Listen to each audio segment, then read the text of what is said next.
तो थामा के रिलीज के बाद इतना तो समझ में आ गया है कि थैंकफुली हम आज भी इस यूनिवर्स के लिए इंटरेस्टेड हैं। वरना तो कुछ ऐसे यूनिवर्स है कि एक तरफ कौन सी पिक्चर कहाँ की पिक्चर, बस कैमियो दे दो, बिकिनी शॉट्स दे दो एंड खूब सारा पैसा छापो। और एक ने तो भाई डायरेक्ट ही बोल दिया है कि यूनिवर्स गया मार चुदाने, मैं तो अपनी कान मस्ती नहीं रोकने वाला। खैर इन सब के बीच में भाई इतना तो मैं बोल ही सकता हूँ कि होंगी हजार कमियां इस यूनिवर्स की मूवीज में, but still Maddock horror comedy universe stands tall. क्योंकि एक बात तो मैडॉक वालों ने समझ ली है कि अगर आपको यूनिवर्स बिल्ड करना है तो अपने स्टोरी को एंड अपनी वर्ल्ड बिल्डिंग गेम को आपको स्ट्रॉन्ग रखना पड़ेगा। जिसमें थामा मूवी की सबसे बेस्ट बात तो यही है कि at least they have well connected MHCU, जिसमें कोई कैरेक्टर बेकार नहीं जाता है फिर चाहे वो नूरा फतेही क्यों ना हो। वेल हेलो, मेरा नाम है जॉयदीप राजकुमार और चलिए बिना किसी देरी के थामा के एंडिंग और पोस्ट क्रेडिट सीन को डिस्कस कर लेते हैं। तो देखो, एंडिंग की तरफ बढ़ने से पहले यहाँ पे ना हम एक बार डिस्कस कर लेते हैं कि बेताल का ओरिजिन हमें क्या बताया गया था, बिकॉज वही चीज ना एंडिंग को जस्टिफाई करेगी। सो पुराणों के अनुसार ऐसा कहा जाता है कि एक असुर राजा था जिसका नाम दानु था। तो उसी के दो बेटे रंबा और करम्बा पुत्र प्राप्ति के लिए योग करते थे। लेकिन जब इंद्रदेवा को ये पता चला तो करम्बा को उन्होंने एक क्रोकोडाइल बन के मार डाला। लेकिन जब ये बात रंबा को पता चला तो उसने अपने भाई की मौत पे देवों पे अपनी नाराजगी दिखाते हुए अपना सर काट के सैक्रिफाइस देना चाहा, जिसको किसी वजह से अग्नि देवता ने उन्हें रोक लिया एंड उनको एक वरदान दिया कि जिस किसी भी फीमेल के साथ वो कोऑपरेट करेंगे उनसे उन्हें एक ऐसे पुत्र की प्राप्ति होगी जो कि तीनों लोगों को जीत लेगा, ना किसी देवा ना असुर, यानी कि किसी भी नर से नहीं मरेगा। लेकिन जब रंभा ने किसी फीमेल बफेलो के साथ सेक्स करके उसे प्रेग्नेंट कर दिया तो वही एक मेल बफेलो की सींगों से रंभा की मौत हो गई। सो अपने पति के मौत को देखकर वही फीमेल बफेलो ने अग्नि में अपने प्राण दे दिए एंड उसी अग्नि से पैदा हुआ महिषासुर। एंड जब वही सेम अग्नि में रंभा की बॉडी को जब डाला गया तो उसी अग्नि से निकला रक्त बीज नामक असुर, जिसकी कहानी हमें थामा में दिखाई गई है। अब सिंस जहाँ महिषासुर को यह वरदान था कि असुर न देवता न नर से वो मारा जाए, वही रक्त बीज को यह वरदान था कि उसका रक्त जब भी और जहाँ भी गिरे वहीं से एक और रक्त बीज का जन्म हो जाए, जिसके पास वही सेम ताकत हो जैसा ओरिजिनल के पास है। सो द लोर कंटिन्यूज कि जब महिषासुर को मारने के लिए देवी पार्वती ने दुर्गा का रूप लिया था, जिनको हम उनकी दुर्गा पूजा में उनके आइडल में देख पाते हैं। वहीं रक्त बीज को मारने के लिए माँ पार्वती ने अंधकार से ही एक देवी को प्रकट किया, जिनको हम माँ काली के नाम से भी जानते हैं। अब देखो, माँ काली ना जब भी रक्त बीज को काटने जाती, उसके रक्त के वजह से एक और रक्त बीज पैदा हो जाता। So as the tradition follows, माँ काली ने रक्त बीज के सारे रक्त को पी गई थी and she was on a blood rampage until Mahadev intervene. लेकिन इस बात को मूवी में चेंज करके ये दिखाया गया है कि जब माँ काली ने देखा कि रक्त बीज के खून का कतरा जमीन पे गिर रहा है तो उस रक्त को खत्म करने के लिए उन्होंने बेताल का निर्माण किया, जिनका प्राइमरीली ही काम था खून पीना बुरे लोगों का। सो अकॉर्डिंग टू थामा, बेताल को बुरे लोगों का खून पीने के लिए ही बनाया गया था। वो अंधकार से पैदा हुए हैं एंड कभी नहीं मर सकते हैं because they are already dead people. Because देखो, ये भूत लोग का नियम है कि जो पैदा हुआ है उसका मरना निश्चित है। सो बेताल का अमर होना यानी वो ऑलरेडी डेड होना है एंड यही रीजन है कि उनका दिल नहीं धड़कता है, ना भूख लगती है, ना प्यास, ना उनको नींद की जरूरत है, Ever?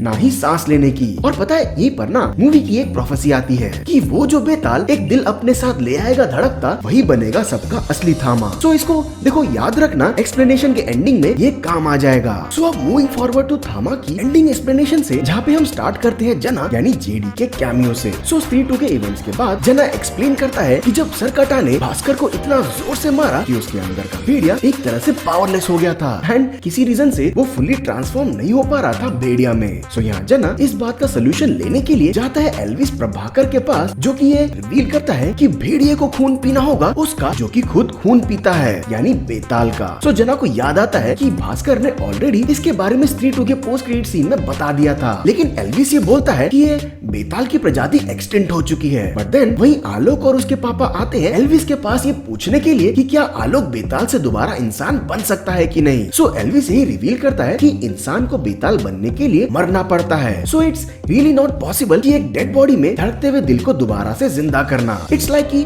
ज़ॉम्बी से दोबारा से इंसान बनना। लेकिन जैसे ही एल्विस ये समझ जाता है कि आलोक ही वो बेताल है, तो वो जना को आलोक का वही सेम कपड़ा दे देता है जिसपे वो कुछ सेकंड्स पहले बैठा हुआ था। सो भास्कर बीइंग अ भेड़िया वो आलोक को ट्रैक करता हुआ सीधा पहुंचता है एंड डिमांड्स हिज ब्लड। लेकिन सिंस जैसा कि मैंने पहले भी बताया कि भास्कर कमजोर था स्त्री 2 के इवेंट्स के बाद से, सो आलोक उसको डोमिनेट कर रहा था अंटिल कॉन्फिडेंस में आके वो उसे अपना अपना खून दे बैठता है। So now Bhaskar was fully able to transform into lower accurate werewolf यानी भेड़िया। सो ऑब्वियसली अब भेड़िया बेताल को डोमिनेट कर सकता है। लेकिन पता है यहाँ पे ना एक डिटेल है कि कैसे भेड़िया ने आलोक के पीछे उसे खाने के लिए पागल होके भाग रहा था, बावला हो गया था until he comes to his senses by watching himself in mirror। तो यहाँ रिवील होता है कि आलोक और भास्कर से भी बहुत पहले से ये भेड़िया और बेताल की दुश्मनी चली आ रही है, जहाँ दोनों ही एक दूसरे के खून के प्यासे हैं। क्योंकि जब भेड़िया बेताल का खून पीता है तो उसे और 10 गुना ताकत और रेज मिलता है, जिसकी वजह से वो और ज्यादा खुद को भूल के एक फुल्ली एनिमलिस्टिक नेचर उसे टेक ओवर कर लेता है एंड वो बेताल को हंट करता है। सो पीके इंस्पेक्टर यहाँ रिवील करता है कि जिस भेड़िया ने आलोक का खून पिया है वो ताकत की लालच में आलोक को तब तक हंट करेगा जब तक कि वो आलोक का सारा खून नहीं पी जाता, यानी आलोक को मार नहीं देता, because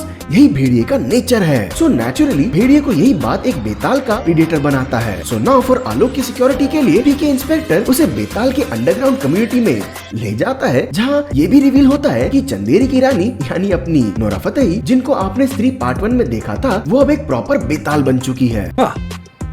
That's just lazy writing. So as movie progress, PK inspector आलोक को नशे में डाल के उसे बेहोश कर देता है एंड तारका को वापस बेताल मंदिर भेज देता है ताकि वो यक्षासन को आजाद करके उसे रिप्लेस करके 100 सालों के लिए कैद में जा सके। बिकॉज जो तारका ने रूल तोड़ा है बेताल कम्युनिटी का कि किसी ह्यूमन को बेताल नहीं बनाना एंड किसी ह्यूमन से प्यार नहीं करना, तो इसीलिए यक्षासन अब आजाद घूमेगा और तारका कैद में रहेगी। सो एज ग्रेजुअली भाई अपना चूत पगलू होने के कारण जा पहुंचता है बेताल लोक मंदिर में, जहाँ तारका को ऑलरेडी मैजिक चेन में डाल दिया जाता है जिसे कोई बेताल तोड़ नहीं सकता है। अब देखो इस लाइन को याद रखना बिकॉज ये काम आएगा एंडिंग में। सो यहाँ ना एक और डिटेल देखा होगा कि रूल के अकॉर्डिंग ना एक बेताल दूसरे को मार नहीं सकता, ना ही उसका खून पी सकता है, लेकिन यक्षासन अपनी पावर्स को इंक्रीज करने के लिए अपने फेलो बेताल को मार के उसका खून पी लेता है। So being a primordial Betal with another Betal का खून, वो डबल पावरफुल हो जाता है एंड आलोक को मार देता है। सो जब तारका आलोक के मरने पे जोर से चिल्लाती है तो उस प्यार के दर्द के पुकार को सुन के माँ काली आलोक के साथ वो करती है जो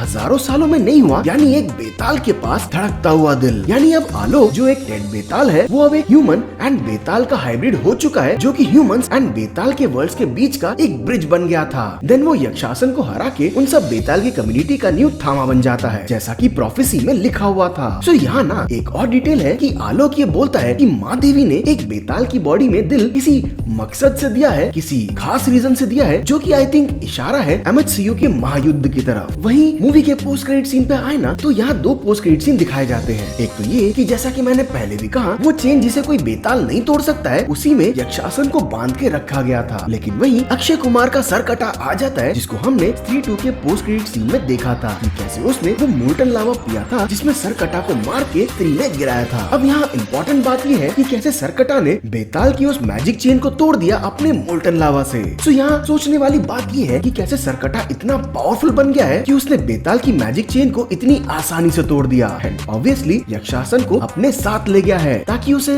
अपनी टीम में रिक्रूट कर सके। सो यहाँ सोचने वाली बात ये है कि अक्षय कुमार का कैरेक्टर अब भी सरकटा को कैसे कंट्रोल कर रहा है और कैसे उसने यक्षासन को कन्विंस किया होगा अपने टीम में ज्वाइन करने के लिए। ये तो देखो आई थिंक चामुंडा में रिवील हो ही जाएगा। वही मूवी के सेकंड पोस्ट क्रेडिट सीन पे आए तो जब ये बात बेताल को पता चलती है कि कोई यक्षासन को भगा के ले गया है एंड अब वो इंसानों का खून पी के एकदम पावरफुल हो जाएगा। सो यहाँ डेफिनेटली ये हिंट तो पक्का है कि चामुंडा मूवी में यक्षासन का कैमियो हमें देखने को मिल सकता है। एंड देन ये रिवील होता है कि अगर आलोक को और ज्यादा पावरफुल होना है तो उसे भी भेड़िया का खून पीना होगा, बिकॉज भेड़िया खुद एक मैजिकल बीइंग है एंड सो इज बेताल। सो यहाँ पे इस बात को प्रॉपर्ली जस्टिफाई किया जाता है कि कैसे बेताल और भेड़िया एक दूसरे के नेचुरल प्रेडेटर्स हैं, जस्ट बिकॉज दोनों एक दूसरे के खून को पी के और पावरफुल होना चाहते हैं एंड इसीलिए एक दूसरे के लिए ब्लड लस्ट रखते हैं। सो नेक्स्ट सीन में ही भास्कर एज भेड़िया फुल्ली ट्रांसफॉर्म होके आलोक को ट्रैक करता हुआ उसे बेताल मंदिर में ढूंढता हुआ आ जाता है। सो यहाँ ना 2 चीजों को समझो, एक तो ये कि भास्कर अब एक फुल्ली ट्रांसफॉर्म भेड़िया है एंड तब तक नहीं रुकेगा जब तक उसे आलोक का सारा खून नहीं मिलता है एंड वही आलोक भी अब नहीं रुकेगा बिकॉज ऑब्वियसली उसे भी पावरफुल बनना है। सो आई थिंक ये कॉन्फ्लिक्ट हमें या तो भेड़िया 2 में कंटिन्यू दिखेगी ही दिखेगी या फिर इसको मैडॉक वाले एक और अच्छा सा भेड़िया वर्सेस बेताल का अपना एक स्टैंड अलोन मूवी दे सकते हैं, बिकॉज इसके एक और पोस्ट क्रेडिट सीन में तो शक्तिशालिनी को कंफर्म कर दिया जाता है जिसमें माँ काली के ऊपर शायद हमें एक मूवी देखने को मिल सकता है with Aneet Padda as in lead role. बाकी यार आप बताओ आपके क्या थॉट्स है इन सब को लेके, स्पेशली अब जब हमें एक भेड़िया वर्सेस बेताल अस्पताल का लोर मिल गया है। सो आपका क्या कहना है इस पे मुझे कमेंट सेक्शन में जरूर बताएं, मैं सुनना चाहता हूँ आपसे। बाकी मिलता हूँ किसी और वीडियो में, तब तक के लिए जॉय दी बोलेगा और पब्लिक सुनेगी।